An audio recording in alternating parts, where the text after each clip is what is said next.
A motherfucker asked me, like, so when I did the interview with Abyss for Sidebars, which is out now, Sidebars 29 with Abyss out now. Well, with 2/3 of Abyss, let me be clear. But they was like, yo, so me and my man Hafiz was talking before I turned to hit record, and we just we going and going, and he's like, yeah, man, So I mean, like, you ready? I'm like, what do you mean? Am I ready? This is what I do. You know what I'm saying? Like, I hit record, and as soon as I hit record and the intro music went off, I was like, hey, welcome to Sidebars, blah, blah, blah, blah, blah, blah. He was like, damn, he really was ready. I'm like, yeah, dog, like, you don't understand. As soon as I hit the button, it's go time. Ain't nothing to it but to do it. So I'm not at work at my regular job this week. So I didn't talk to the old head, but I had a thought. It's stuff that I realized that I like a lot that I don't tell people I like. You know what I'm saying? Like, that I kind of keep to myself because I consider them guilty pleasures. Like say for instance, I'm a hip hop head, like, and everybody knows I love boom bap bars and all of that. But I have me some crunk songs and some trap songs, and like I'll be sneaking off and listening to it, ain't nobody else around and shit. So I was just wondering what y'all guilty pleasures might be. I'm thinking on which ones I feel like sharing, but like, what are some of y'all guilty pleasures that y'all don't mind sharing? This motherfucker's got this whole discography right under the new Ghostface album. Yeah, so we keep I was this gonna shit tell music. like 2 bars of hers, but I don't know none. So Seb, take it away.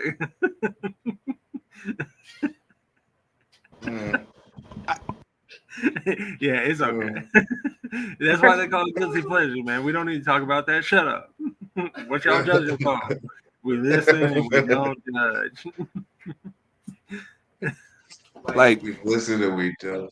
most people wouldn't imagine me riding in my car by myself, windows rolled up, volume turned all the way up, banging Megan Thee Stallion. Like, nobody would ever imagine that. But I love Megan Thee Stallion. Like, I feel so bad about saying this out loud, but I like the music videos. that's what got me. And then I started paying attention, and I was like, wait, I really like your voice. And like, despite the fact that your subject matter is not something that I would talk about, you're clearly good at it. So I mean, hey, you know what I'm saying? It's just something about her and the way she raps that makes me want to listen. You know what I'm saying? So I'm not thinking, I don't hold her in high female MC esteem or no shit like that. It's just, again, a guilty pleasure. So, I don't know. So let's just stick to music then. We ain't got to go too crazy in the like personal shit. Like, I was about to say, open up that can of worms, bro. See what happens. Let me loose. I'm not gonna do it.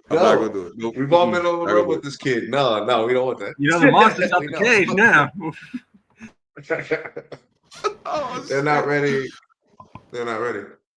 So I mean, we talk about music on here a lot. So like, what's some shit that you listen to that you think people might be surprised that you like? Mongolian throat music. Yeah. Say that shit one more time. Thank you. Mongolian throat music. Like, so them cats would be like, you know what I mean? Like, but there's this group called the Hood. It's HU. The Hood. Yeah, the Hood. They are straight like rock and roll, like metal Mongolian, like throat singers, bro. Yeah, I know the throat singer. I can't figure out another word to say. Throat singing is what it is, bro. It is what it is. Yeah. In the U.S., it's pronounced the huh? The HU, the huh. Yep. Look it up. You can sit there. Yeah. So originally, I thought you said probe music, and I was like, wait a minute. So that's why I was like, yo, I'm gonna need you to say that again. But the thing is, it didn't get no better. Like, it was different. I mean, because I was like, oh man, we go okay. So we is going deep in them DLZ pleasures. Okay. It's music though. No doubt. Oh shit. Okay, Monster. What about you? You remember in Mr. Deeds when he's like, "No, Daddy, no." I'm gonna do a scratch track to that on my next album.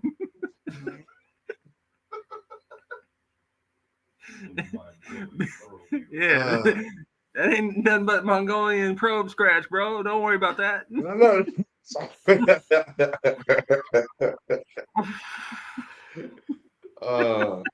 that's a Catholic probe scratch. That's something different. That's totally different. Oh shit! I gotta do it. Yeah, no, I got you.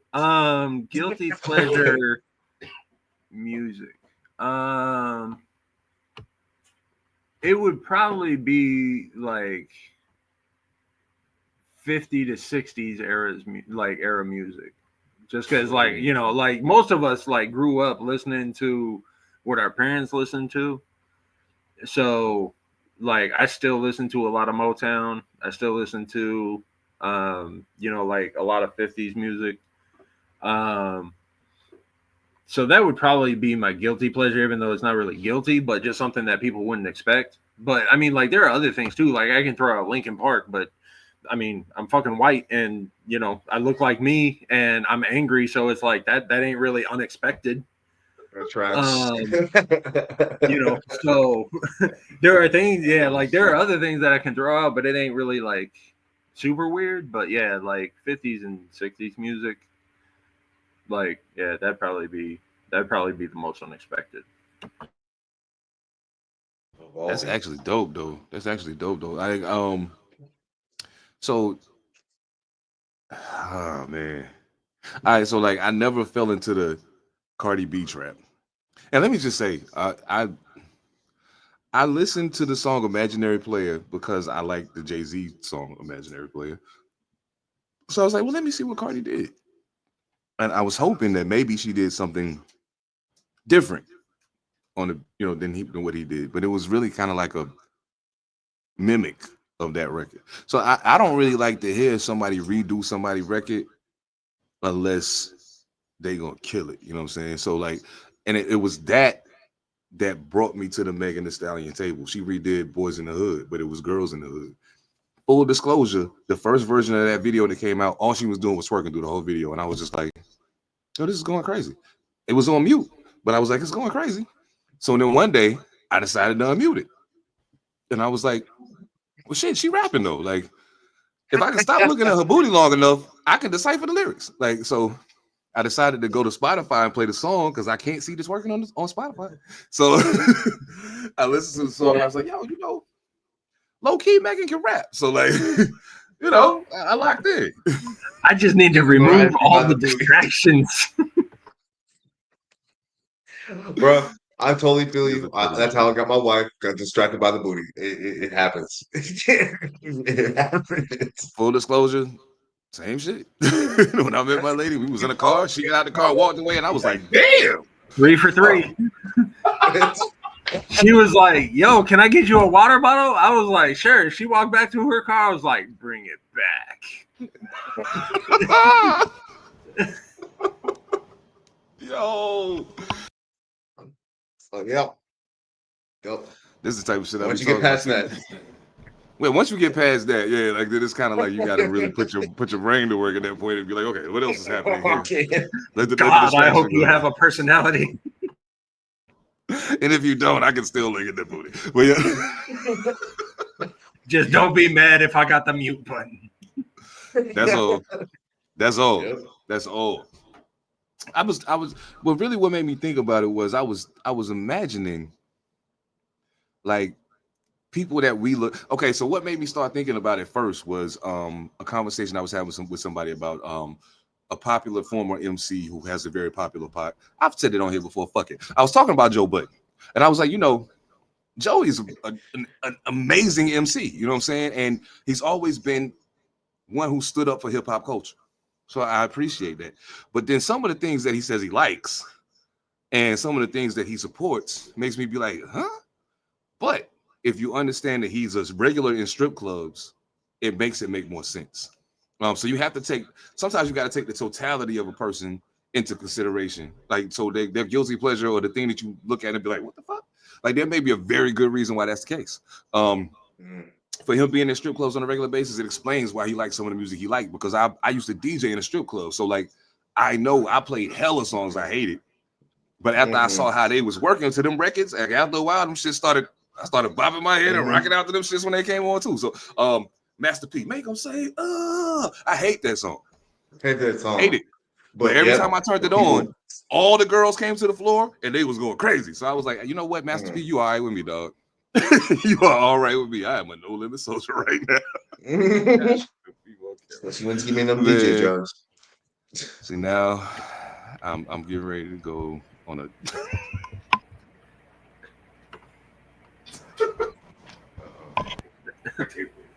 It's about to happen right now.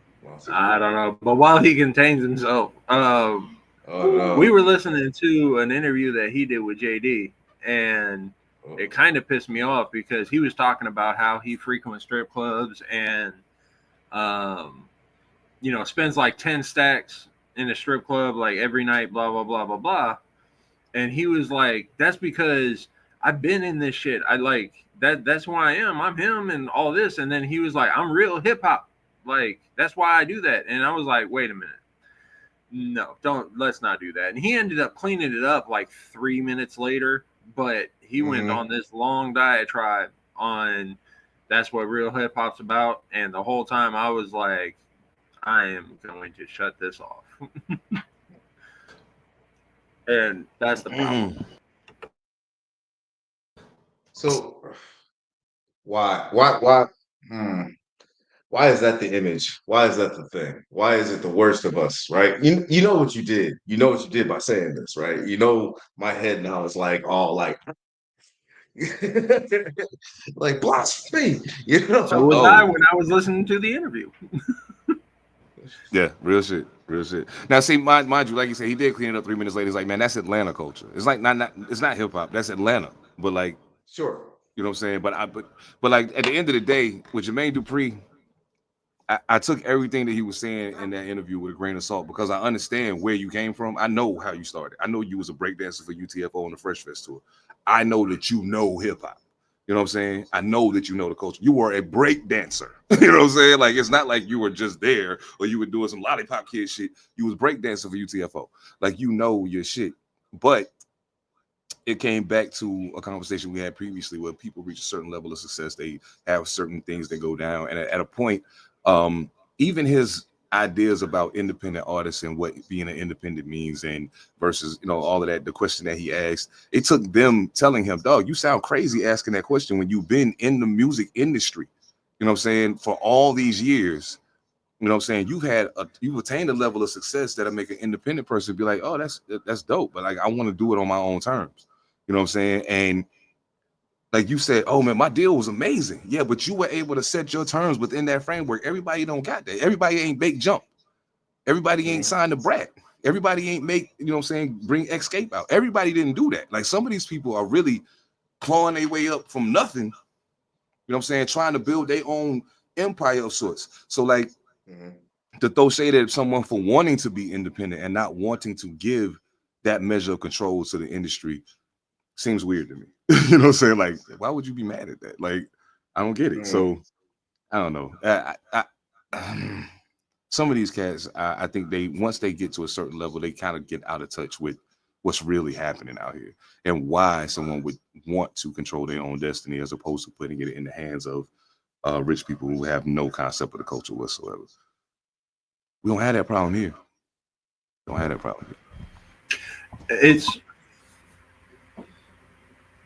I'm hoping, just because I do got a lot of respect for what he's done for the culture, because he's done a lot for the culture as well. Not even just being in it. It's time for the people that have gotten the deals and really influenced the culture, but really for everybody, it's okay to explain your intention. And most of the time, it's preferred. If the reason for putting out that, I think it was a tweet. If the reason for putting out that tweet was just to start the conversation, then say that. Maybe you're just trying to start a dialogue. Maybe you're just trying to start the conversation around, yo, let's talk about independent artistry versus the industry. Cool. Then say that that's your intention. It's okay to just say, yo, let's start this dialogue. Like when I got signed, it was a dope deal. And I think there is a way to get a dope deal and get into the industry if you know enough about your business. Start the dialogue, but say it's your intention to start the dialogue. Otherwise, you come off looking weird, and it's like, yo, no, like you come off looking arrogant and pretentious. Is what you end up looking, because, like, look, there's not enough people that have been in it at the level that he's been in it. So he's seen like good deals, bad deals all around him. He's had deals fall apart. He's had deals where he had to renegotiate. Most of us haven't even sit there and seen a deal yet. You know what I'm saying? So how are we supposed to know, like, whether it's better or not? But then the deals that we are getting offered are literally, if you read them, they're taking the whole house. Like, you want all my rights plus percentages on the back end. You're giving me this loan that I have to pay back with most of my sales. You're taking, nah. So, I mean, that's not the deals that he's getting, but that's definitely the deals that we're seeing. So this is why we want to stay independent. And for you not to understand that, that means you're not talking to any real independents. You're talking to other people that have maybe their own labels and stuff like that off to the side of a major record label, but they're not truly independent. That part, yeah. And this is the thing I used to tell cats. I used to tell I had a talk with a cat one time. He was like 17 probably. And this is when I was like 28, 29, somewhere around there. And he was like, man, I want to get a deal and blah, blah, blah, blah. I said, dog, listen to me. This is what's going to happen when you get a deal. You talented enough to get it. You got all of the things that they're going to look for to sign you. So I totally believe you're going to get the deal. This is what's going to happen when they sign you to the deal. You're going to sign the contract. They're going to give you $300,000. With that $300,000, you have to secure your production, pay for your studio time, pay for the promotion of your project. Now, they may give you a separate promotion budget, maybe, depending on how much they believe in you. But when you walk in the door with no manager, with no lawyer, guess who's going to end up being your manager? Somebody that works for the record label. So you got to pay them back whatever percentage you're paying them. Guess who's going to be your lawyer? A record label lawyer. Tell me, when you ever been in a situation where your lawyer was the same as the label lawyer and they were out for your best interest? The label pays them way more money than you'll ever be capable of paying. So who do you think they're going to hold down in that equation? There's no win in that. There's no win in it. So unless you can create a scenario like Cash Money. Cash Money said, hey, all of y'all trying to give us a deal, but we don't really need it. Look how many records we moving by ourselves. We don't need y'all. You're going to have to give us what we ask you for. What we tell you we want, you have to give us that. And that's exactly what happened. Everybody don't have that luxury. Almost every single person you can think of who is a chart-topping artist, if you really dive into their story, they'll complain at the very least about their first deal. At the very least about their first deal.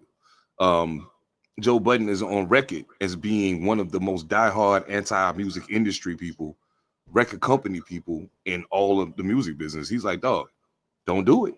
You know what I'm saying? Don't do it. Like, you better figure out a way to get it popping on your own and get out here and get it, because these motherfuckers are tripping. So I don't know. I think there's a lot that can be learned from listening to those kind of conversations taking place, even if it's just to learn what you don't want to happen. You know what I'm saying? So I don't know. So salute to the JBP though for letting him know, dog, you was dead wrong for that. You were dead wrong for that. You were wrong for what you said. You were wrong for why you said it. And then you wrong for trying to double down on it. You know what I'm saying? And I was like, he came out of that on some, damn, like, now I really kind of feel bad about even saying it. You know what I'm saying? So JD, keep doing what you're doing. Don't try to sign nobody from Sound Chamber. Don't come try to fuck with Pantha Politix. We don't need you. You know why? I'm flyer than everybody. Everybody on cloud 9, higher than everybody. We stepping out on the town, we sliding every party. Woo! I love that fucking song. Salute Edom Mad Assassin of Drugs Beats, man. I mean, y'all can already see I'm not in my usual habitat. I'm on the road. That's why I keep doing this, because I can't smoke in the hotel. So Okay. But y'all know me, man. Seven Da Pantha, aka the Carolina Hurricane, ridiculous slang, aka your baby mama's favorite rapper, aka Pod Strickland, if you're getting the point. And of course, you know I'm in the building with the family. I'm gonna do this right because I know better. P7, how was your weekend, brother? What's going on? Yo, I must be under a dark cloud or something, but it's passing. Over the week, I ended up having my phone smashed up by by a semi truck, and I lost a lot of files, a lot of things that we need to work on, and so it put me back a little bit. But we're back in the saddle, so we're doing the thing. And yeah, you know, people saying weird stuff about like Seattle hip hop is not real and they don't know where they're at. And so I had to defend that all weekend. That was kind of interesting. This is something I'll clue you in on later. Tell me But, you more. know, Yeah, tell me more. well, you know, we had some people come through during a show or whatever. And normally I don't go out because, you know, I'm always at a show. So normally I don't go out. This was just me going, just doing my thing. And I'm going to pick up my wife from, you know, a pop-up that she's doing. So she was catering an event. We wanted to slide through. We slid through. And these out of towners, just, you know, we had some dudes from San Diego, which were really cool. Those guys were really, really cool. But it was some of the other guys. And they were popping off, just being like, you know, I don't get Seattle hip hop. I don't understand really what it's about. And these guys were the kind of guys that you see in LA with the rhinestone pants and, you know, the colored hair and all that good stuff. And I'm just like, yeah, see, it's not the same flavor. We're not in the same wheelhouse. Y'all like that, what they call it, glam hip hop or glam rap. That's not really what we're about up here. You know what I I mean? got another You word for don't miss that, it. but I ain't gonna say it. I mean, you know, I'm not trying to hate. It's a style, you know, it's a style. But you just missing what we have to offer. And because we're not flashy out here. We're not, you know. You would never know that you're sitting right next to a dope ass MC, you know what I'm saying? That's been like 30 years in the game. And he was sitting right next to Asa. That was the part that was kind of killed me, you know what I mean? How you gonna sit there and be sitting right next to the dude, right? So, you know, so we just kind of had to let them know that they sitting next to hip hop legends and stuff, and that they need to have a little bit more respect. And then Asa, I you would know, probably just did wrap his thing. circles around them off the top of his Yeah, head. no, he did, and it was great. So you know, we just shout out to my man Asa on that. So you know, Yes. Hey, son, you need to come on Sidebar to stop playing. Anyway, Julie, see you too. word. But that's another conversation for another day. I can't tell you how many. Anyway, never mind. I ain't gonna do it. Not today. I'm not gonna do it. Brace yourself. You got your seatbelt on? Monster, how was your weekend, bro? What's going on? It was bullshit. That's an upgrade. That's an upgrade. Yeah, that's good. I got home from working a long ass week and traveling all week, and my girl was sick Oh, for the whole weekend. wow. No. Yep. I know you were looking for it. Yeah. Yep. Dang. And then, yeah, more bullshit happened. And then I had to go back on the road. And I'm sitting in a hotel room 5 feet from this motherfucker. So it's good company. But yeah, some bullshit happened on the last job, and I bruised a couple ribs. And yeah, it's all bullshit. But I found some funny shit for people, so fuck it. Let's go. He did. I'm about to make you feel better already. Pause. But like, let's start here. Why not? My enemy is my friend, and I don't like lizards, but I also don't like spiders. So I have to make compromise somewhere, right? But I also never seen somebody hold a chameleon like a 45. Like, bro, of the 50 caliber chameleon.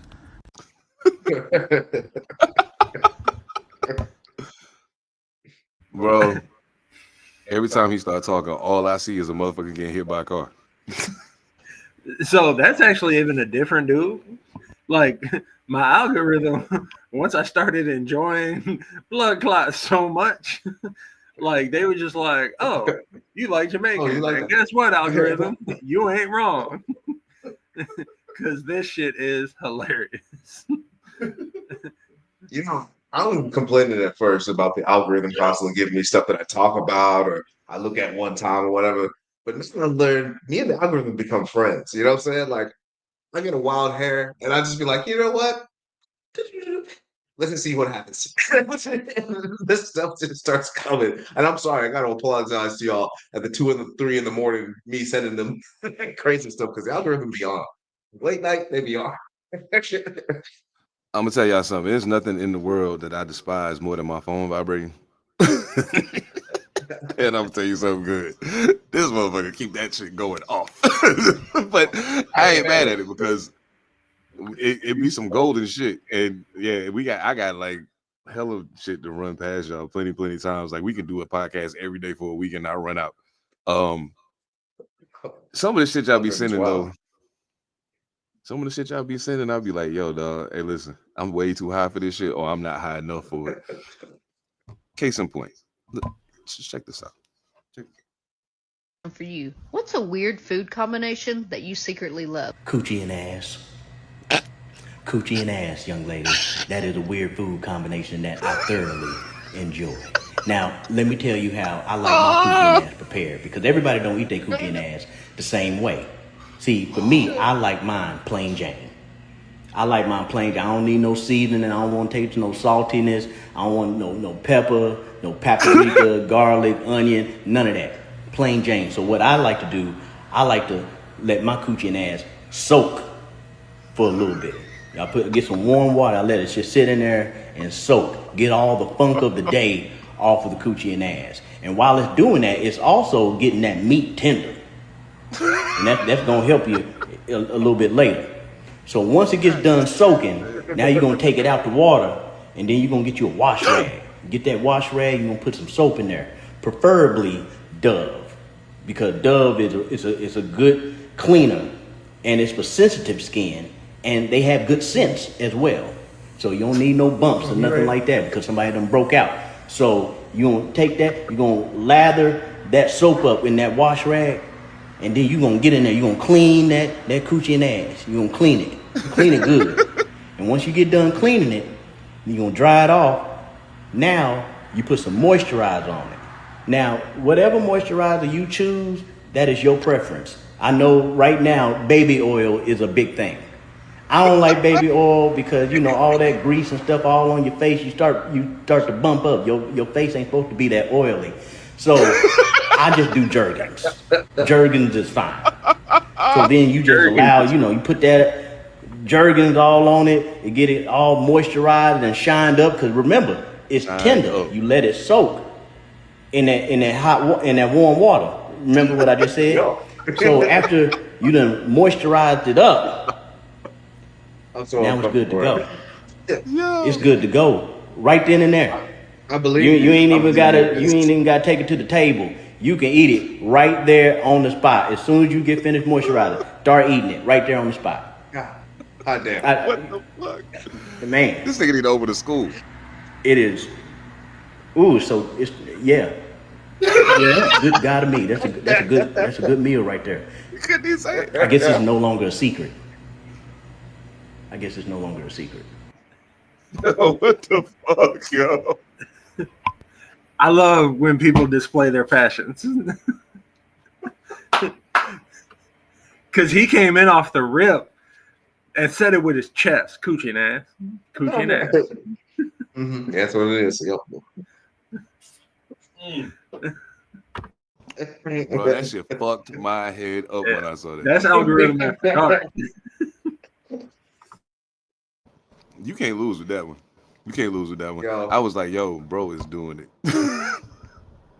Yo, they should let us know in the comments if you want what was it, algorithm after dark. That'd be a new segment. Total separate Why thing. you think I had my phone out? Nope. It's already mine. Nope. I was already writing the notes.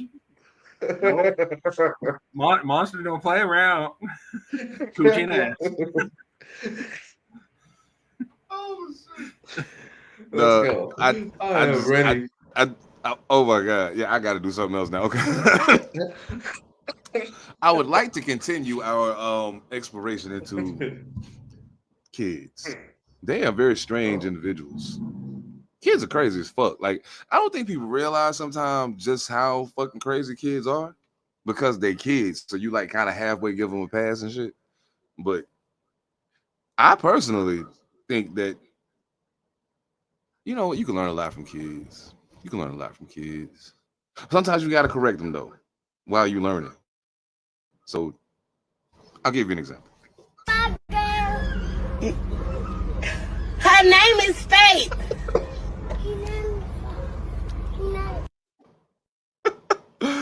Oh God! Wait, what happened? Oh, it's hating. It only played the end of the video. It didn't play the full thing. Yeah, it's hating. Oh my goodness! Hold on. Let's try that over. I found a bad girl. Her name is Faith. Oh no, it's hating. It's hating. Nah, this is niggas. I found a white girl. Said it's so innocent. Found a white girl. I found one. Mythical in this neighborhood. Oh shit. That little girl was smashing on that ice pop too. Mm-hmm. That's why he picked her up. He was like, "Damn, all right, come on." Come on. I found one. Oh, you in training? He was like, "When we both of age, you You about to be professional." Algorithm after dark, brother. That is a bona fide win. Like, I would love to be around that kid and just be like, "Hey dog, just come hang out with me, man. Yeah. I want to kick it with you for a little bit. Let's go hang out." Matter of fact, I'm gonna take you to Washington. You gonna find a lot of white girls. I ain't gonna lie for you, son. Oh man, Ain't gonna lie. you know what I'm saying? Now y'all already know that our motto is only real talk allowed. It's only real talk allowed. We try to keep it 100. Try not to pull no punches. Try not to sugarcoat shit. I say try because sometimes I got to put a curveball on some shit just not to go to jail. But you know what I'm saying? Overall, for the most part, I say 99.9% of the time we keep it 100. Because when you don't, motherfuckers gonna let you know about it. And sometimes they got powerful voices and they do powerful things that will make people listen to them about you. And you want to be sure that you're able to control your own narrative and can't let nobody else paint you in a circle. It'd probably be better if I just show you what I'm talking about. The devil is a motherfucking liar. So you know I ain't worried. Biatch.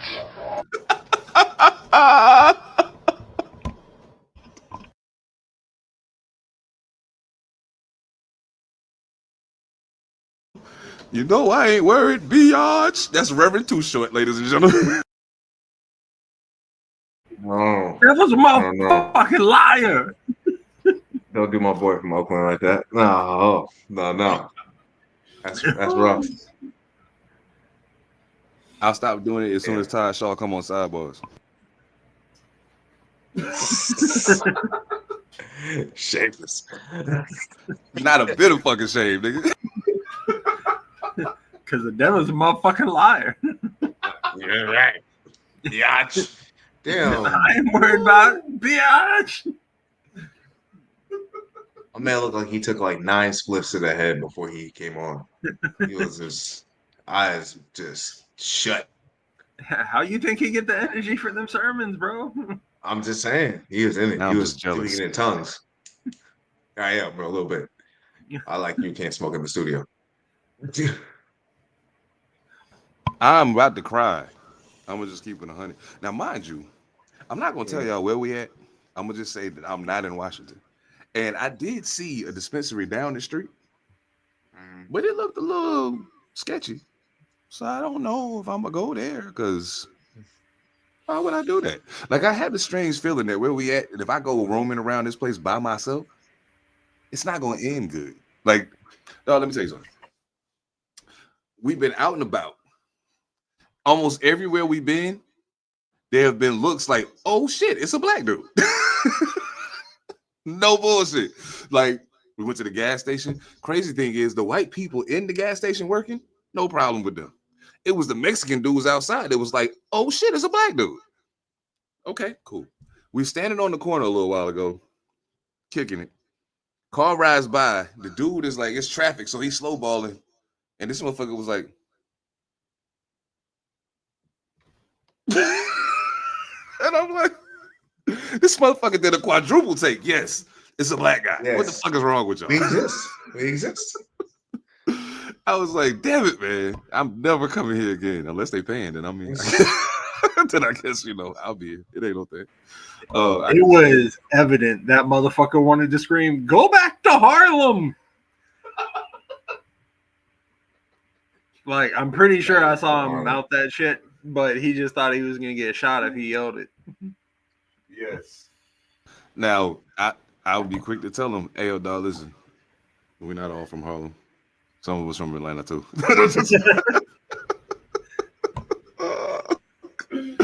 Oh shit! Oh man, like that's wild to me though, because I feel like we got a strange thing going on in this country, especially right now.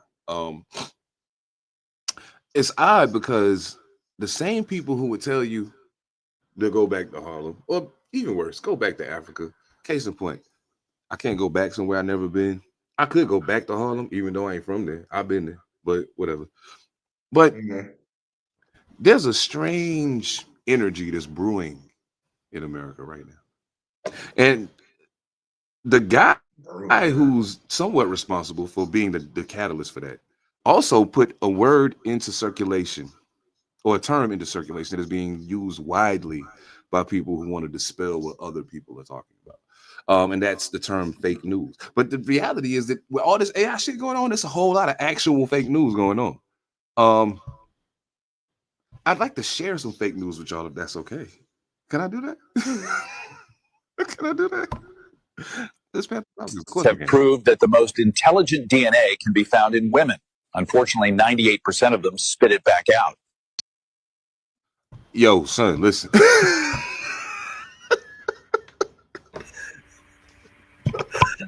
I've been researching because I know it's fake news, but at the same time, I'm like, I would not be surprised if like the Channel 7 anchor down in Texas or something was just like, you know what? I'm tired of this fucking job.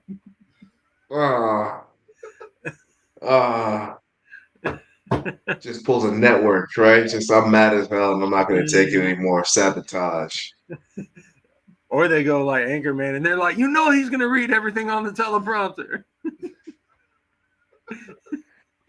Oh, the teleprompter dude's fucking with him? Yeah, teleprompter dude was like, oh, that's not my parking spot, Gary? All right, check this shit out. He said it with such conviction, though. It seems like he's really good. He's really good at what he does. He said that with his whole chest. Yeah. He was just as convicted in what he was saying as Coochie and Ass Man. So, I mean, I think that they should just put him on there as the co-host and they can go crazy. You know what I'm saying? Coochie and Ass, DNA spin, like it all go together. You know what I'm saying? It all go together. Oh shit! How to? Oh, I needed that so bad. Oh my goodness! Oh my goodness! I needed that. Oh shit! No, not yet. Not yet. Not yet. It's too soon. Too soon. I was getting ahead of myself. I want to thank y'all too, the people that be watching the pod and listen to the pod, because y'all let me know that y'all really fuck with the videos and all of that shit and all the jokes, and I appreciate it, because nobody want to be serious all the fucking time, you know what I'm saying? And it got to a point where we were being pretty serious a lot, and I'm glad we taking a little break from that. We're gonna get right back to some serious shit later, and I mean maybe in the next few weeks, but who knows? It's a lot of shit happening in the world we got to talk about. But in the comments, let us know if you played sports when you were in school, or high school, college, for semi-pro, some club or whatever. If you played sports at all, especially if you were a runner, even if you sucked, they always refer to you as track star. What's up, track star? What's up, track star? Well, I want to introduce you all to my favorite track star. It's not Sha'Carri Richardson, even though I love her. It's not, Jackie Joyner Kersee or FloJo or nothing like that. But fuck it.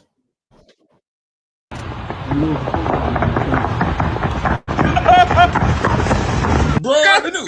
I ain't built like a track star. I'm about to go high. That's why he done blue skidooed himself into the nearby bush. Bro, I knew. I can't outrun whatever this is. Y'all see how that dude done dove and dived into that bush like an Olympic swimmer?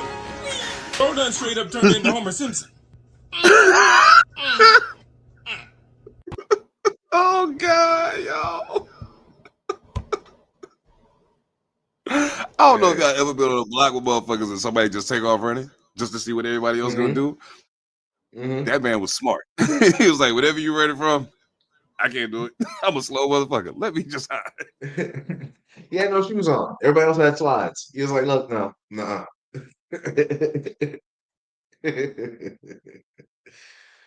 That motherfucker made sure he jumped high enough to get over that first line of sticks, though.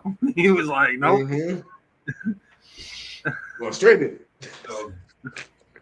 Soldier Boy, that shit, Superman, that hoe. I ain't built like a track star. I ain't built like a track star. I'm about to hide. Bro turned shit into Homer Simpson. That shit was priceless, dog. I don't give a fuck what nobody tell me. Like, I'm glad that y'all algorithm be cracking the way it do, because my shit be whack most of the time, and I'd be like, damn, I listen to way too much hip hop because that's all the fuck you showing me. I need to find some funny shit, but I don't know. It is what it is, man. I ain't tripping. The thing that I am most happy about is that we have segments that we've built. Oh, speaking of which, I gotta tell y'all some fly shit. So, first of all, I'm pretty sure y'all already noticed Mojo Barnes is no longer here. Much love to him though. It ain't no crazy shit or nothing like that. Make sure y'all stay tuned for everything he got going on. Make sure y'all stay tuned. High Notes will be making his return. But we didn't want to take the whole cannabis experience out of Pantha Politix Podcast. So coming soon, matter of fact, probably next week, I'll be starting a new segment called Smoke Now, Smoke Later. Where I'll be comparing two different strains from the same company. Smoke Now will be the one that I think is probably the dominant, the better strain that I would want to smoke right away. Smoke Later will be for the one that maybe still fire, but not quite as fire as the other. So, yeah, it's gonna be fun, and I'm gonna be high as fuck. So, like, it's a win for me. But you know what I'm saying. But with that said, it's time for one of my favorite segments. Because it exposes some very, very important things about the world that we need to all pay attention to. We all will expire at some point in time. You know what that means? We all have a shelf life. You did?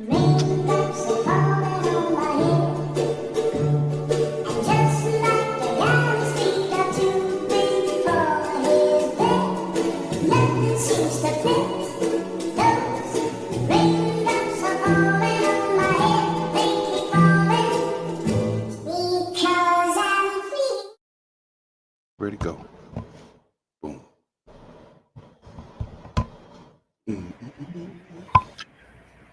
Hi. I hate you motherfuckers. Rotten to the core. Do you have the article by any chance? Up?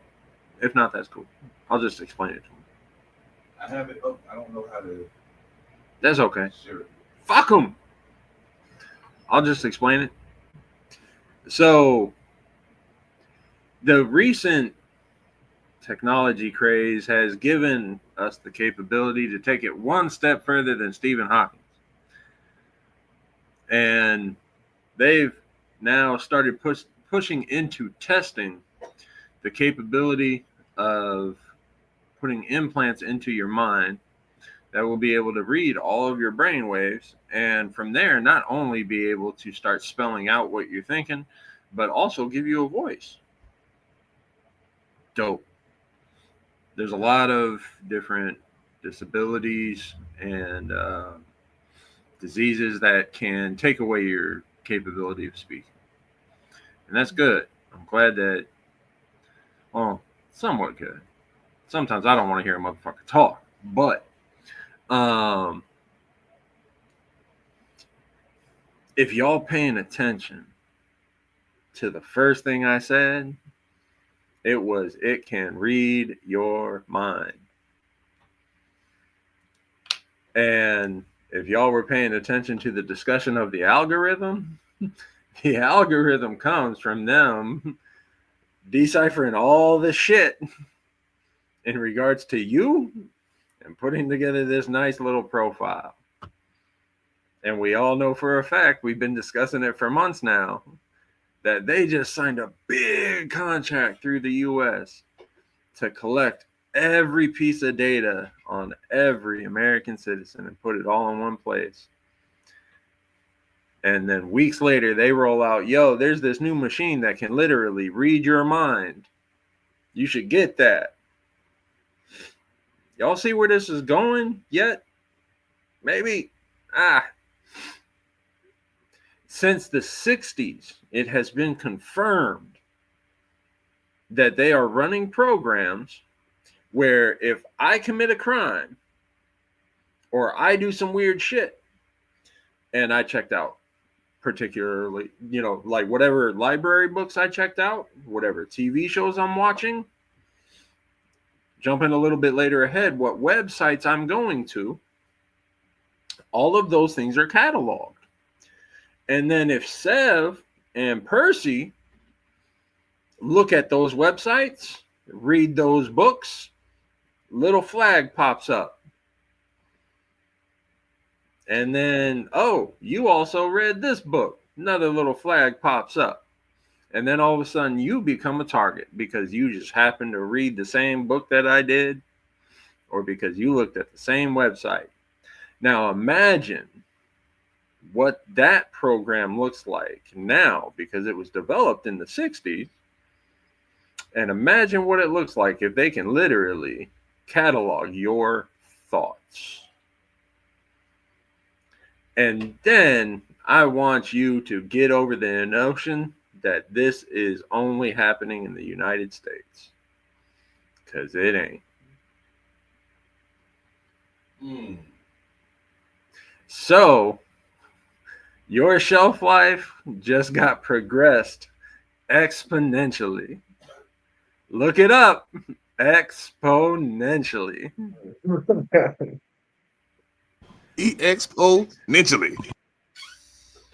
And with that, know that my goals are right on track and y'all ain't going to be around too much longer. Enjoy the time you have. And remember, I found a white girl.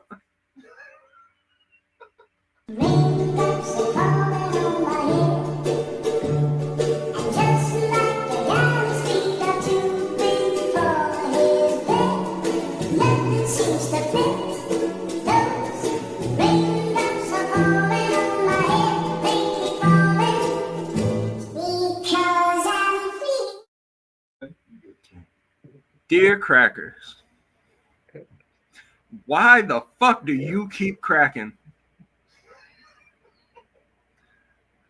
Now, this one, I'm going to bring up the article myself. I'm just going to read the headline, but it's a headline that needs to be read, and then we're going to talk about it, y'all.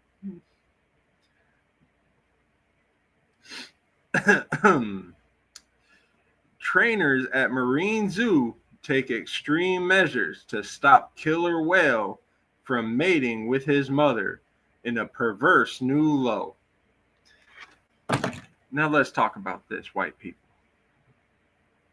So, as I'm sure y'all can imagine, I don't get down with zoos and SeaWorld and that kind of shit. Okay, if you enjoy a good park, cool. I judge, but I ain't going to come at you for it. But I don't know if you know anything about animals. Just like us, they're built to procreate, keep the existence going. So when you just throw one or two of any species, you're given no options. But nobody likes inbreeding. So, in this container, thank you. You ain't lying. So, mother whale has a calf. The calf starts to come of age, starts feeling it. And they're like, yo, we can't let him inbreed, but one of two things are going to happen. One, he's either going to try, or two, he's going to get aggressive. So we'll look into selling the whale and getting him into a new enclosure. But until then, we need to take drastic actions. And it wasn't, yo, let's go buy another pool. Now, I don't get down with PETA either. I will say that because, you know, there's better ways to do things. But drone flies overhead of the enclosures, and they're attacking this whale because one of the enclosure workers is grabbing the whale's fin, and then they see one underwater, and they're like, oh no, they're attacking the whale. And then they zoomed in and they said, oh no, they're attacking the whale. Because their grand plan to this was, okay, if we can't let him get his pleasure there, then by God, Julie, you're going to give it to him. So they, on the regular, are jacking off this whale. Now tell me immediately, you didn't say, them's is whites. Now, the drone owners came out and they were like, yo, y'all, you ain't going to believe this, but, and the enclosure people came out and said, yo, check it. It's absolutely true. And you know what? We do it on the regular. And you know what? We sell the shit that pops out. What? Never. So when we enclose different species, when we decide the only way to rectify this situation is to jack it, and then we go onto the black market white train to sell off to get the proceeds, that's wrong. Don't do it, whites. The bottom line is not that important.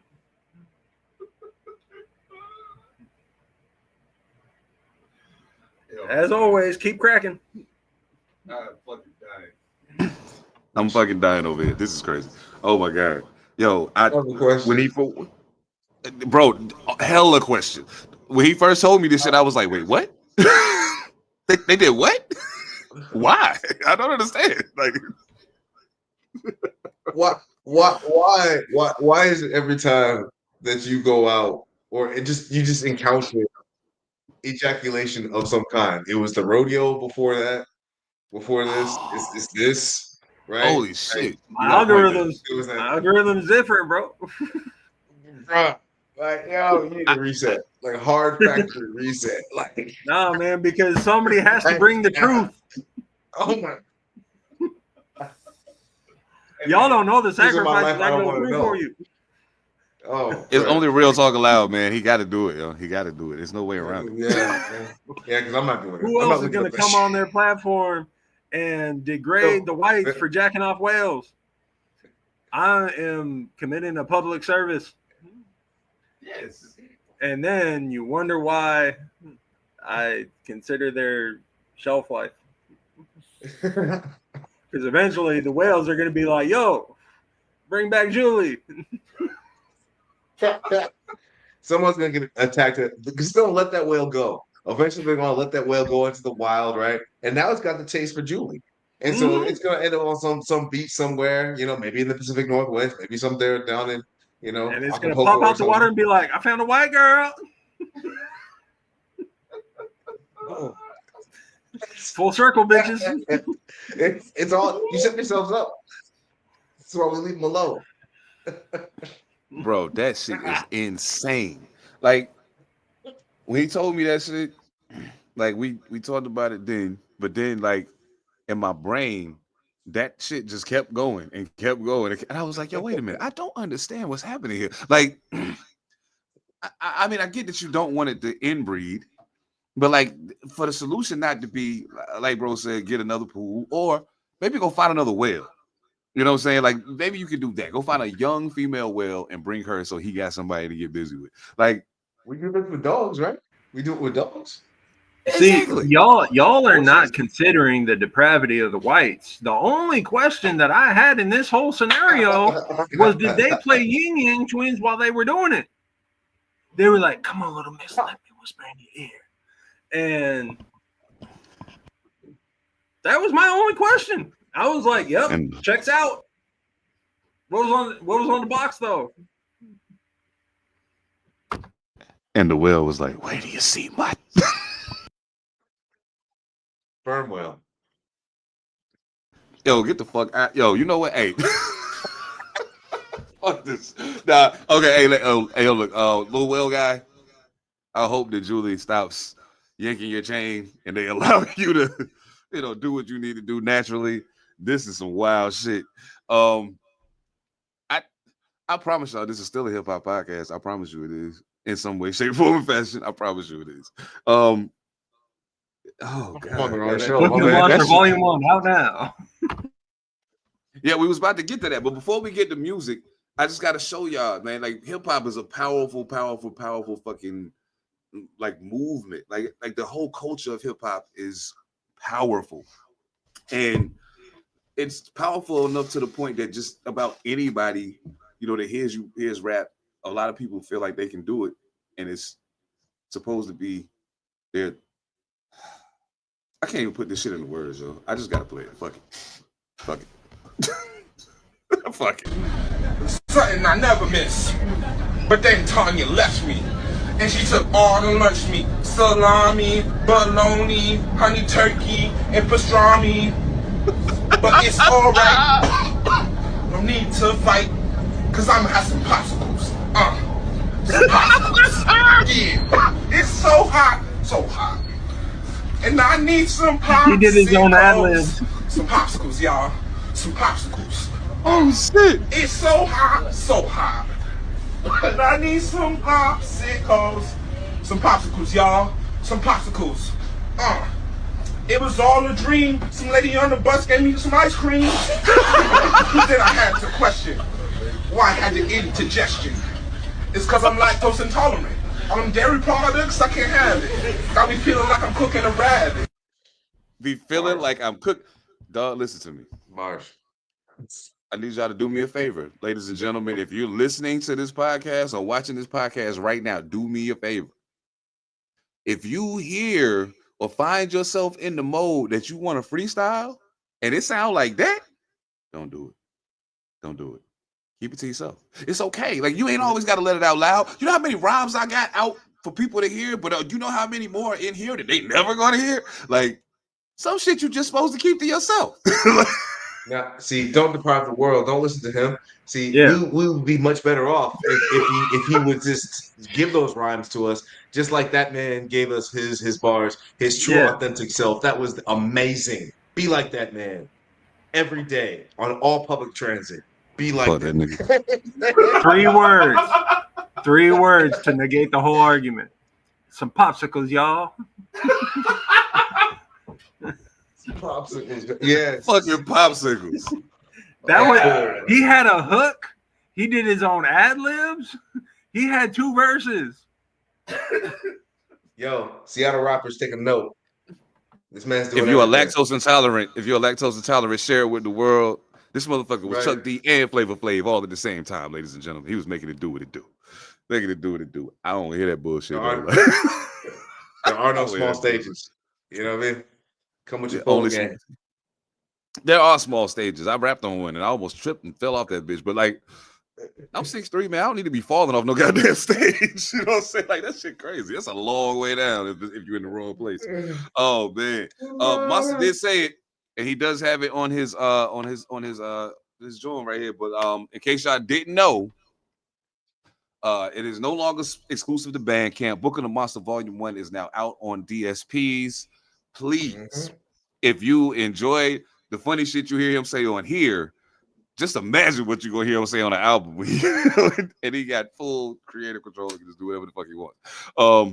The album's super dope. I'm not just saying that because that's my homie. I'm not just saying that because I'm on it. I'm saying it because the album is dope. If you like hip hop with a purpose and with an actual structure and a story being developed that could continue to run for a long time, this is your kind of shit. Like I promise you. Yeah, and he definitely brings the shelf life into full scope on the course of the album. I mean, I'm talking about it right now, but it's his album. I'm gonna shut the fuck up and let him talk about it. I'm trying to kill a whole bunch of motherfuckers. Book the Monster out now. I love it. Kings of the Underground. Go check it. You'll know plenty of what's going on. But there's more to come. Yeah, there's I won't give too much detail. Go listen to the album. But there are chapters to the album. So, yeah, be ready for that. There's a lot of spoken word because I started as a street poet. So there's some spoken word in there too. But there's also rap. I got some features, particularly from my brother. And all of Sound Chambers on it. Yeah. So more to come. And yeah, you'll be seeing more about it soon.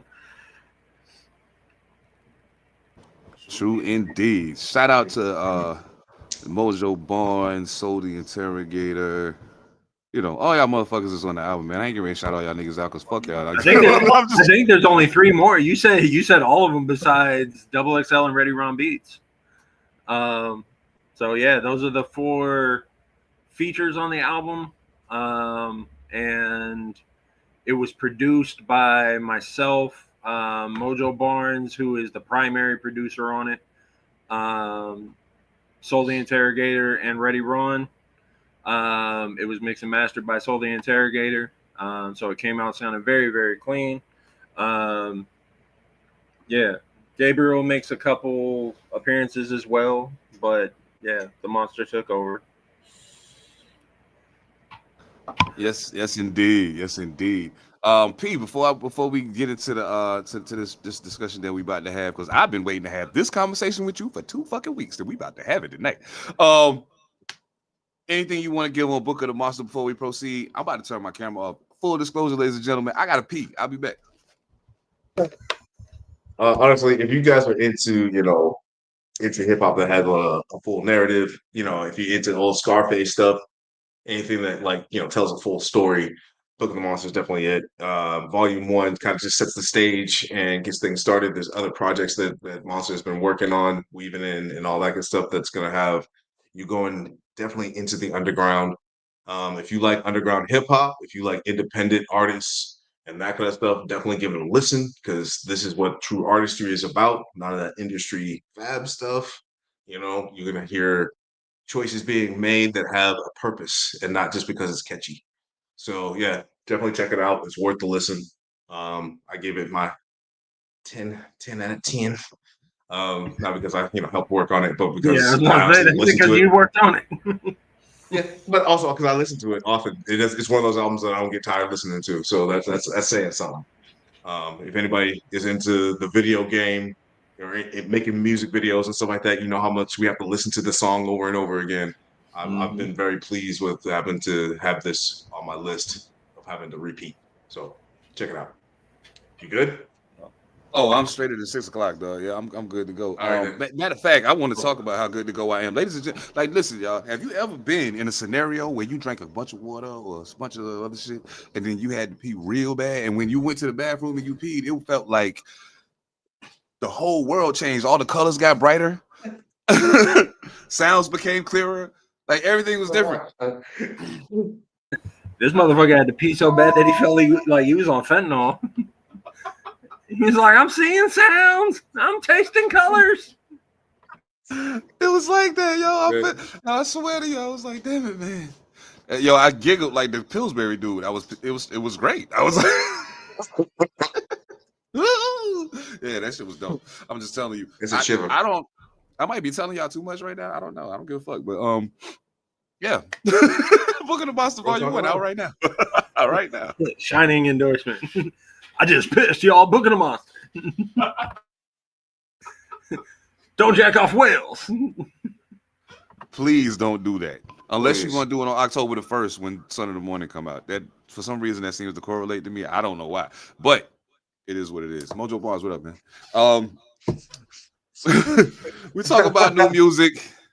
And if you're a hip hop head, if you are from the 90s, early 2000s, whatever, if you love real hip hop music, you are very familiar with this gentleman who we about to discuss. I'm gonna go ahead and throw it up on the screen real quick. Ghostface Killah, aka Tony Starks, aka Pretty Tony, aka a bunch of other shit. Just dropped Supreme Clientele 2, courtesy of Mass Appeal. Nas, thank you for everything y'all doing over there, man. Like, it's incredible what's happening out of Mass Appeal right now. So thank you so much for everything you're doing. I'm not gonna start with P. I'm not gonna start with P because I got a feeling that I'm gonna laugh a lot. So the album's out. Great, some really good features. The production was unexpected. Yeah, it's a lot of other things I think, but right now I'm gonna just Monster. I know you've been rocking to it for a little bit now. So like, what was your take on Supreme Clientele 2?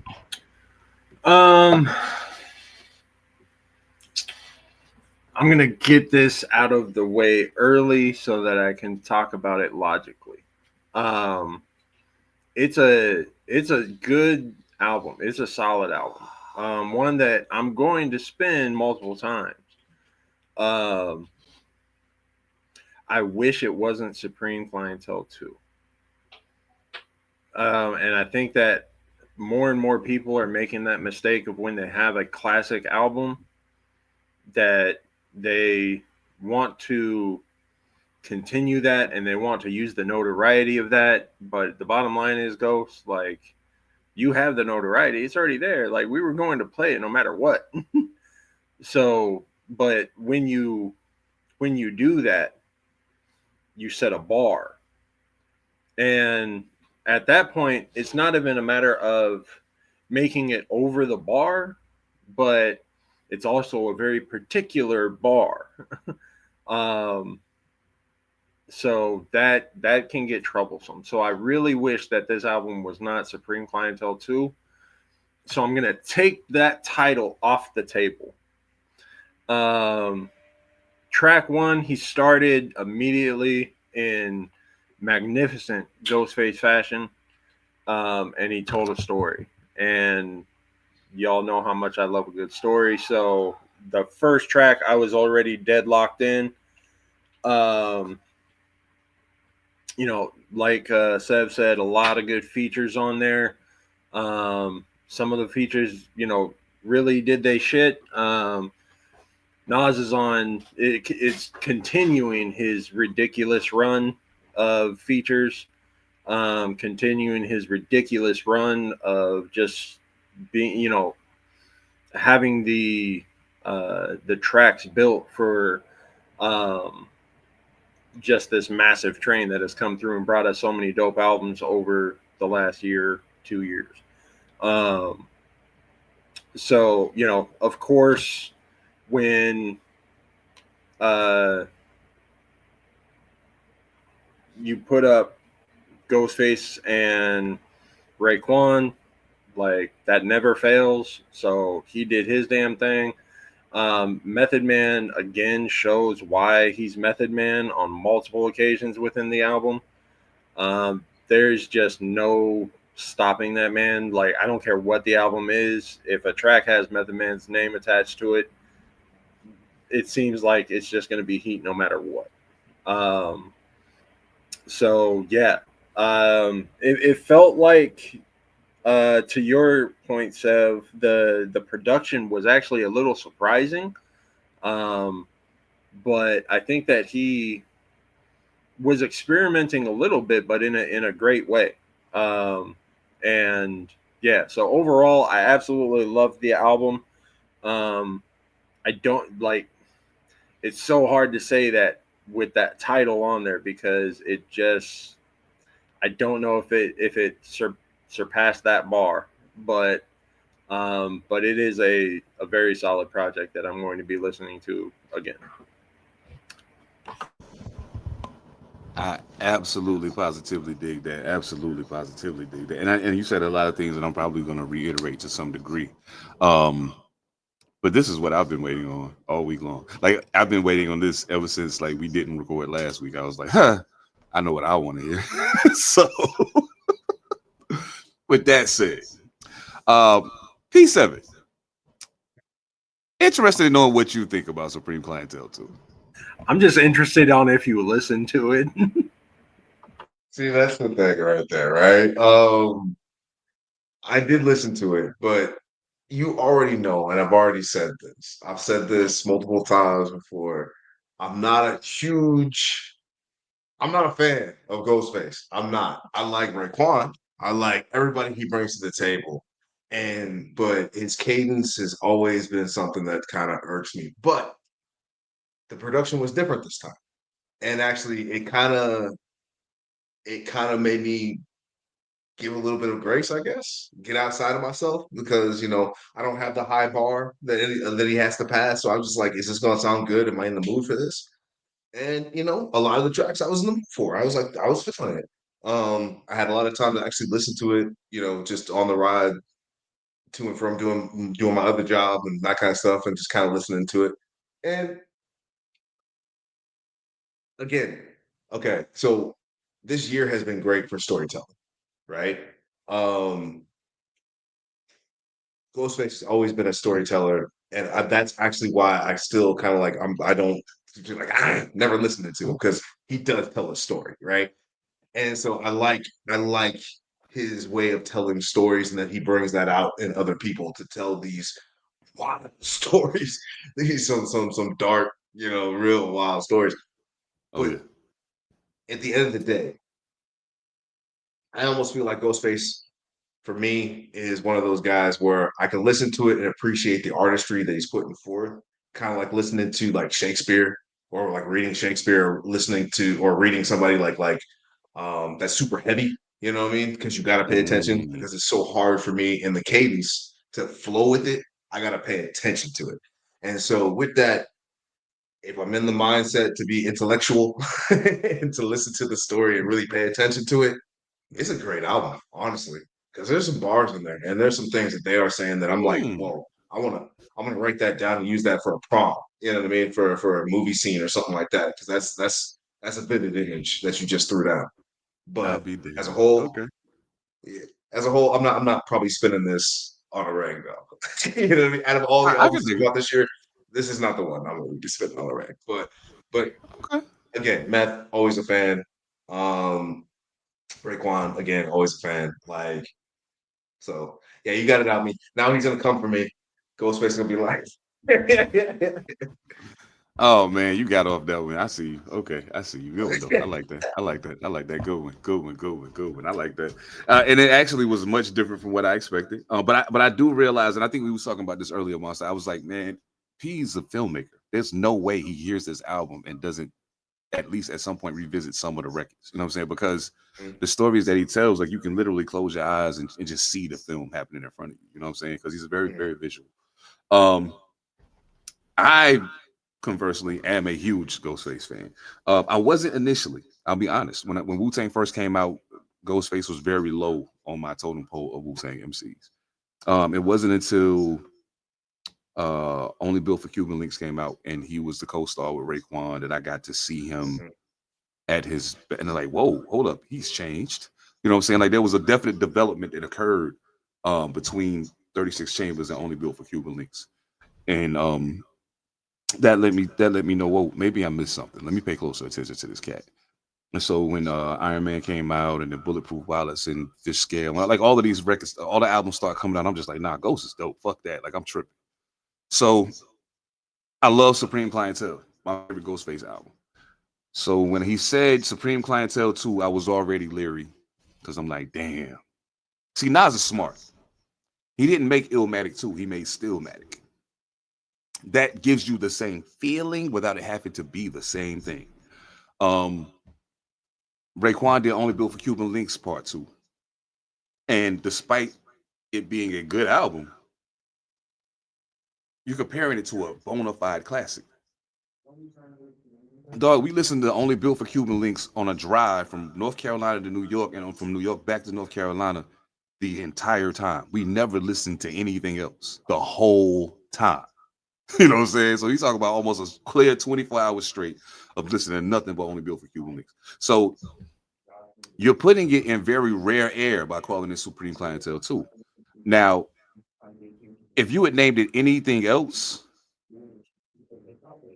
I think my impression of the album would be different. Like I think it's absolutely dope, but I think that it takes some of it away from me for me because of what you called it. So, I enjoyed the production. I love that he used so many break beats and like I can see people break dancing in the club to these records. You know what I'm saying? While they playing. The features were dope. Conway, I just gotta say, Mr. Conway, the Machine, you are incredible, bro. Like you are something else. Like I'm a huge fan already, but you are just continuing to show that you are lyrically better than a lot of people. I wasn't super blown away by Styles P's contribution. It was cool, but like I heard P better. You know what I'm saying? So it's just like, whatever. But it was a good record. Like the totality of the record was good. And Styles P wasn't whack. Like I've never heard Styles P be whack, but it just wasn't to the caliber of what I'm accustomed to hearing from him sometimes. I absolutely positively love the record with Meth, obviously. Because they talking from a standpoint that a lot of grown ass men don't talk from. Like, you know what I'm saying? Like, you're supposed to be my friend. Like, let's explore what that really means. You know what I'm saying? Let's explore what that looks like for 40 plus, 50 plus year old men to call ourselves friends and brothers and things of that nature. What did that really look like? Like, what does that mean to you? So it was good to hear them explore that. Of course, having Redman on the intro is like you can't lose. Reggie Noble is like gold, yo. Like you can't lose with him. He's animated. He's him. Redman is him all the time. Probably one of my favorite records, which I didn't like the first time I listened to it, I wasn't even sure I liked it. But the record, what's the name? Zoom. The Zoom record, love that shit because I love the song Zoom. Like I've always loved that song. I loved it when Lionel Richie did it. I loved it when Big Bub remade it. So then to hear him do what he did, and Tony Starks has always been the one that'll take that record and like leave everything the way it is. I just want to rap over it. Like he has a project where he's rapping over the songs, like not just the beat with the hook. The whole song is playing and he's just rapping. I love that about Ghost, that he don't put shackles on himself when it comes to creativity. The song Candyland was a little weird for me, but it was weird for me in a good way. Like Ghost has always talked about drugs. Like he was a drug dealer. He don't make no bones about it. I sold drugs, all kind of drugs. So like Candyland is just like, you know, I got the Skittles and I got this and I got that. Yo, we got all the shit. But the one thing I love about this project more than anything else, and one thing that I've always loved about him is he doesn't just talk about it from a standpoint of I'm going to celebrate the fact that I sell drugs and I'm going to make you want to do. Nah, I'm telling you, I sold drugs. This shit is fucked up. Like the connect fucked up. My man ran off with the money. A, B, or C. Like it's always something that goes wrong. You know what I'm saying? And so I love that about him because he'll put that on Front Street. Nasir Jones, sir, you are making a very strong case for being one of the greatest featured artists ever. Like that, it's incredible with the run that you on, coming off of 6 albums with Hit Boy. I just don't. There's nobody rapping like him right now. He is on fire right now. And Ghostface also, to me, seems like he has found his groove again. And like, cause there's a couple projects he put out prior to this that I was kind of like, okay. I mean, it's cool. It's Ghost, but whatever. This is definitely better than those. Again, love the production. I like that RZA was involved.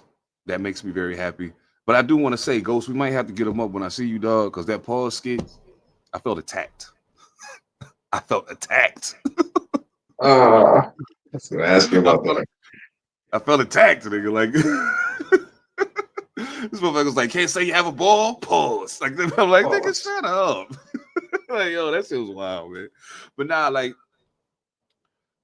despite the title, It's a few songs on here I probably could do without. It's it's a fairly long album too. For current standards, it's almost an hour. It's like 48 minutes or shit like that. I think. Yeah, 48 minutes, 22 songs. I think he could have shaved it down to 15 songs, and it been pristine at that point. You know what I'm saying? Sometimes overkill is a real thing, but hearing this project and knowing some of the other things that he's saying are lining up and about to come out, it's good to hear him where he is, because it feels like he got a second win and he's ready to go. From what I understand, there's another Wu Block project that's almost done and ready to go. If I'm not mistaken, he actually is reaching out to try to do a record with Eminem right now. So I'm gonna see if that happens. But I think I'd like to hear Ghostface and Eminem together. I wasn't sure at first, but I think I'd like to hear that. But yeah, man, Tony Starks, excellent job, brother. Excellent job. Excellent job. I wish I had the round of applause, but I don't. I don't have a round of applause because I think I smoked it. But Yo, 2 quick points. The other dude in that skit stood 2 feet down, and he took the blaming for his efforts, but he wasn't giving up the pause. So that's my first note. Second note, back to Nas. Because you said, like, I absolutely agree. He is solidifying himself as one of the greatest feature hip hop artists of all time. He is also solidifying himself every day as potentially the biggest influence in hip hop of multiple generations. He has stood toe to toe with legend after legend after legend on their tracks and smoked. But you can tell that there's a collaboration there too. But it's just also everything else that he's doing to make these albums happen. It's everything that he's doing to progress hip hop. So featured artist is just one of the many categories where he is leaving so many of these highly respected hip hop legends, and it's nothing to take away from them, but he is on the slide, leaving y'all in his dust. I don't think people realize, as of right now, 2025, it's literally 34 years since the first time we heard Nas, and he's been considered one of the greatest MCs in the game from the first time anybody ever heard him in 1991 on Main Source's Live at the Barbecue. If y'all love that song Live at the Barbecue, you love Main Source. Nas is the first voice you hear on the record. When he started out, and he started Streets Disciple, my rap's a trifle. I shoot slugs from my brain just like a rifle. He's like 17 years old at the time. You know what I'm saying? Like, who is this kid and what is he talk? What? When I was 12, I went to hell for snuffing Jesus. What? Yo, cuz, who is this kid? What is he talking about? 3 years later, Illmatic comes out, and he immediately becomes like the benchmark for lyricism in the 90s. Immediately became the benchmark for lyricism in the 90s when Illmatic came out. So salute the Nas, salute the Ghost, man, salute the Raekwon, Slick Rick. I know we got a Mobb Deep project coming, a De La Soul project coming. Nas and Primo got their project coming. I gotta say this now, and I'm gonna say it with my chest because I don't give a fuck. Primo, don't fuck this up, dog. Do not fuck this up, please. Don't fuck this up. Because Nas on a crazy run right now with the bars. I do not need you giving him no subpar shit to rap on. You know what I'm saying? I don't need you doing that. And that's no diss. It's just the reality of the matter. I think since the first Prime album, I haven't been blown away by a Primo beat. So, and that was a while ago. So yeah, man. Salute to everybody at Mass Appeal for everything y'all doing, man. Ghostface album is crazy. I can't wait to hear what these other joints sound like. I hope to hear Nas on the De La Soul album. I'm assuming he's probably going to be a feature on all these projects because he's putting them out, and it gives him an opportunity also to work with people that he may not have worked with previously. Of course, he's worked with Ghost and Ray before, but man, that guy's on a fucking tear, yo. Like I don't. Y'all can talk that Jay-Z shit all y'all want, dog. Y'all can talk that Jay-Z shit all y'all want. I don't give a fuck. Nasir Jones is that guy, man. Nasir Jones is that guy, unquestionably. while we talking about people being those guys or those people or whatever, I wanna also give a shout out to Kid and Play.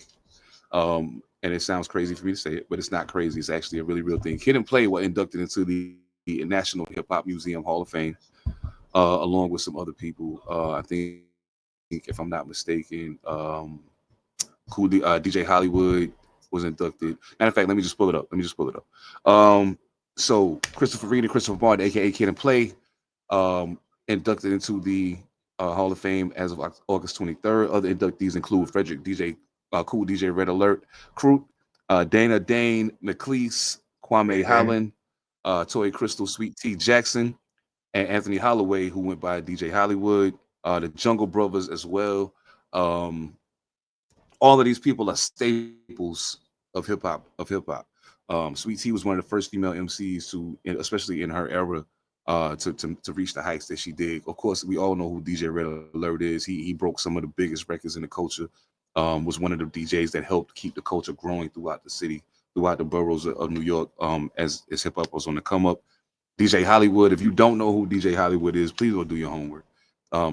DJ Hollywood is responsible for a lot of things and a lot of people's careers that you may not know that he's responsible for. And the Jungle Brothers goes without saying, part of the Native Tongues family. They were like the precursor to Tribe Called Quest and De La Soul. Man, love those guys, man. Love all of y'all, for real, for real. Kwame actually got a new album coming out next week. I'm hoping we'll get an opportunity to review that. I've always been a big fan of Kwame. I think he's extremely underrated. So, yeah, man, congratulations to all of them.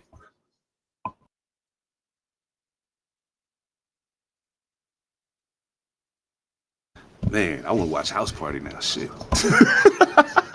I want to watch House Party now. Shit. Damn, man. Yeah. Yo, there's some other shit we want to talk to y'all about, man, but do y'all think that, now that I think about it, like, you know, because Kid and Play were always they were always held in a weird light, in my opinion, because of the films. And like, to a point, like, I understand how that wasn't the normal course of action, especially when the House Party films, and there were other films. It wasn't just the House Party films, like what was it, Class Act? Like Class Act, yeah. That's one of my favorite films. Like, I actually just watched it like 3 weeks ago. I quote that stuff on the regular. But like, we talk a lot about hip hop artists that transition to film, but I don't think anybody, no matter how long they've been in film, have ever been able to have such a prolific impact on the film industry and have it balanced so well with the music as Kid and Play. Like, there might be an argument to make, but I'm going through every artist in my head, and there are some people that have done work, but it's like just the fluidity that Kid and Play had in Hollywood and in hip hop. It was masterful. I agree. Yeah, I always thought that. Oh, go ahead, bro. I always thought the Kid and Play was one of those well-crafted groups, right? I didn't know until much later that they were actually friends that decided to make this plan and do this thing, you know, to go down this route, right? I thought it was a Hollywood matchup. I got a guy who's light-skinned, I got a guy who's dark-skinned. They vibe together pretty well. They got similar names. Let's go ahead and play with that, right? But for them to come out and know that, because they came out when like Hammer was out, Will Smith was big, right? So there was a place for them, not being gangster and not being, you know, straight from the streets or not like that. They can be poppy and be campy and fun, and hip hop still allowed that. You had Queen Latifah showing up in these movies and stuff like that. I mean, so you had real heavy hitters endorsing them, you know. Right. I wish we could kind of go back to that, where you don't have to necessarily be gangster, you know what I mean, to represent hip hop. We can be fun. We can have some jokes and do all that good stuff. Because they had some lines, man, in that movie. Oh yeah. Oh, the scene where they battle each other in House Party is one of my favorite scenes in a movie ever, because it showed that they were more lyrically adept than people gave them credit for. And they wrote they wrote all of that themselves, and it wasn't like they had no assistance. And I don't think people recognize Kid and Play was the blueprint for Crisscross.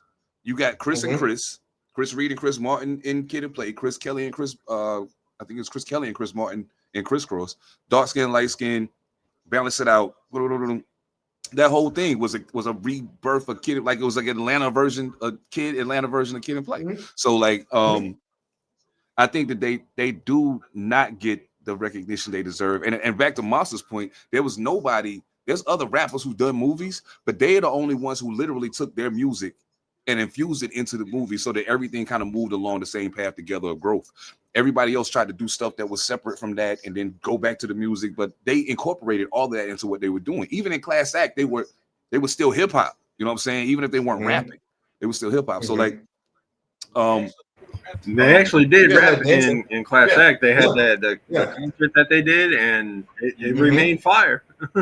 Absolutely. So I mean, that part, you got like them and the Fat Boys, probably the two that I seen do it the best. You know what I'm saying? Them and the Fat Boys. So but see, the Crisscross and Kid and Play, did they not both come out of Heavy D's camp?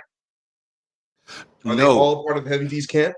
Kid and Play was part of Heavy D's camp. Crisscross is Jermaine Dupri. Jermaine Dupri found them in the mall. They was just walking around in the mall, and Jermaine Dupri was like, "Hey, you want to rap? y'all look cool. Y'all want to rap? Like, you know what I'm saying?" And that's the one thing that I think kind of gets lost. Kid and Play wrote a lot of records for Salt and Pepper and other people. You know what I'm saying? Like, it wasn't just like they were doing their own thing. They wrote records for other people. Kid used to host Showtime at the Apollo. Like, they have been steadfast part of the culture this entire time. You know what I'm saying? Play got saved and went the church route and all that, but he was still doing plays, and they incorporated hip hop in that. And Salt from Salt and Pepper was in the plays with him, and like, they've been a part of this thing for a long time, and like since the 80s. So for them not to get the recognition they deserve is kind of painful at times. But I also recognize that because they are more playful, you know what I'm saying? Ha, more fun. We dancing and da. And a lot of people that wanted to be tough guys didn't want to recognize that for what it was and give them they just do. So yeah, I said sooner when you said that, I said not have to be street. Now you could be street and not be a gangster. They ain't the same thing, you know what I'm saying? You can be of the streets, but not be a gangster. Like you from like they from the hood. You know what I'm saying? They from the fucking suburbs. They from the hood. They from Queens. So like, you know what I'm saying? It's just about the perception. So salute to them. The Jungle Brothers, probably one of the most uplifting hip hop groups I've ever heard in my life, man. DJ Hollywood, there's a lot of people that we love in this culture, that we respect in this culture, that would have never got their shot if it wasn't for him. A lot of records that blew and created careers for people. DJ Red Alert was responsible for playing those songs. So like, at a point, I think that these things are important, not just for the guys or the women that's holding the mic, but like for everybody else to get their recognition. You know what I'm saying? And we talk about that a lot, how the rapper became the front face of the culture. But it ain't no us without the DJ. If it wasn't no DJ, it would have never been MCs, because the MC started as the DJ's hype man. You know what I'm saying? So like, all of that shit go together. So when it's all said and done, man, we have a responsibility to these, especially to the youth, to not let them forget. You know what I'm saying? I would love to see some young 20-something-year-olds come to me and say they want to be the next Kid and Play. I would love to hear it.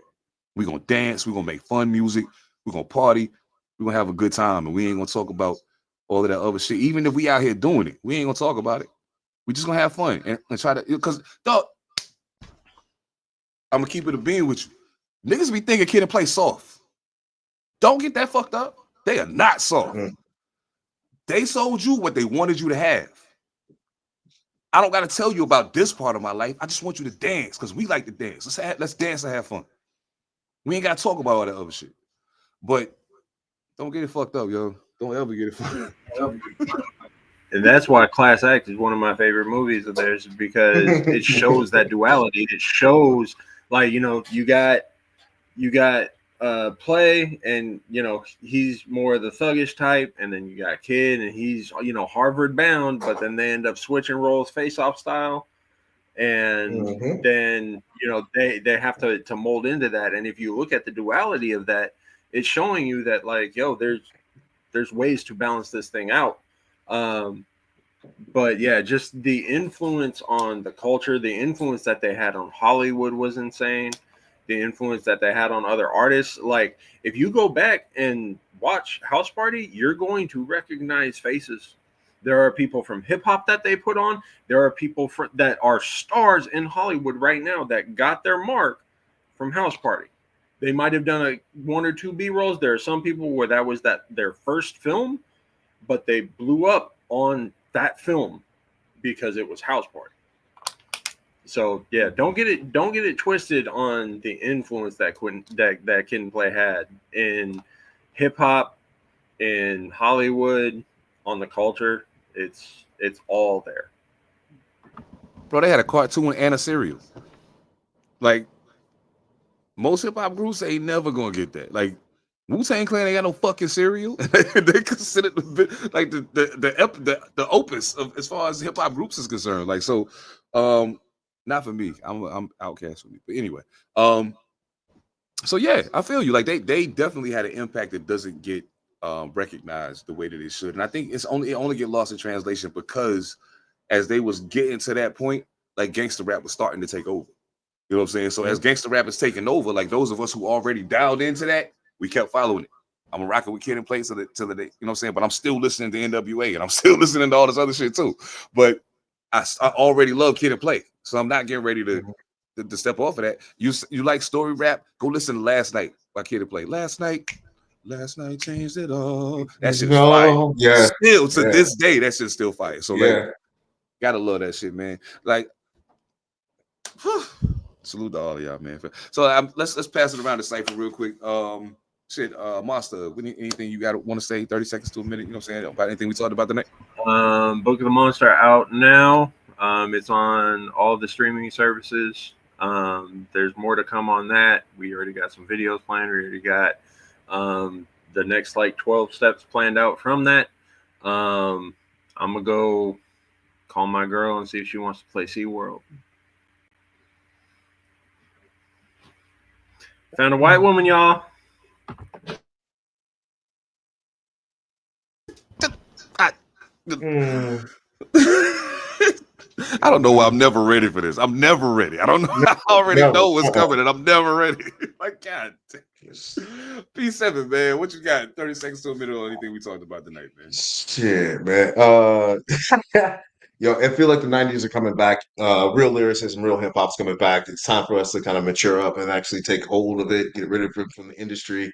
Remember what it used to be about, which is like peace, love, and harmony, and all of us having good times and having fun, telling our stories, having our voice. So shout out to all of those old heads that are coming back now, bringing back the old school. I'm really appreciative of all of that. Look at the Monsters out. It is worth listening to. Give it a listen. It's got some real messages to be heard on that. And yeah, can't wait for Sun in the Morning to come out. If you haven't, get ready for that too. That's about to come out. So shout out to Mojo Barnes. I ain't gonna like show it or anything, but we just saw the cover art and it is fire. Yeah. I'm gonna get Mojo's permission, and if I get Mojo's permission, I'll show y'all the cover next week. But golly, he's smoking good. It's dope. It's dope. Like I'm super proud of him, man. Super proud of him. I can't wait to hear the album in its entirety. Salute to Ghostface Killah. Salute to Nas. Salute to everybody that was a part of that project. Salute to everybody at Mass Appeal. Salute to everybody that made it into the Hall of Fame. Just remember, man, this hip hop shit, it's ours. You know what I'm saying? It don't belong to no record label. It don't belong to no superstar. None of that shit. Like, this our shit. Hip hop was born in the streets. It still belongs to the streets, and that's never gonna change. The only way that changes is if you allow it to change. And we've been way too giving with our culture over time. So it's time to take it back. Peace, love, and harmony, sure. And I still love y'all gangsters too. So like, you know what I'm saying? Like I want to hear it all because all of the stories matter though. All of the stories make up the complete body of hip hop. You can't have one without the other. So Thank y'all so much for everything, man. Thank y'all for locking in with us. Thank you to everybody who leave comments, everybody who listen to audio, everybody who watch video, everybody that we get ready. Hey, I'm about to get back to Pod. The Sip of Red Rum probably gonna pull up. I just talked to them the other day, so we can talk to them. I'm getting back to my true crime shit because y'all hip hop podcast niggas is funny style. Fuck y'all. I said what I said. See me when you see me. But yeah, I'm gonna say it. I be saying it and people be getting mad at me. I be like, but can you whoop me though? You know what I'm saying? I had a great fucking time tonight. We might as well go out on a high note, you know what I'm saying? Oh, might as well go out on a high note. That's hilarious. I want to share some funny shit with y'all on the way out, man. Like normally I don't do this. Usually I just let shit ride and we get the fuck out of here when it's time to get the fuck out of here. But I gotta share this with y'all because when I seen it, jeez Louise. Let's do it. You can't. That's pecs. I can do this though. Do this. You can't. That's knees.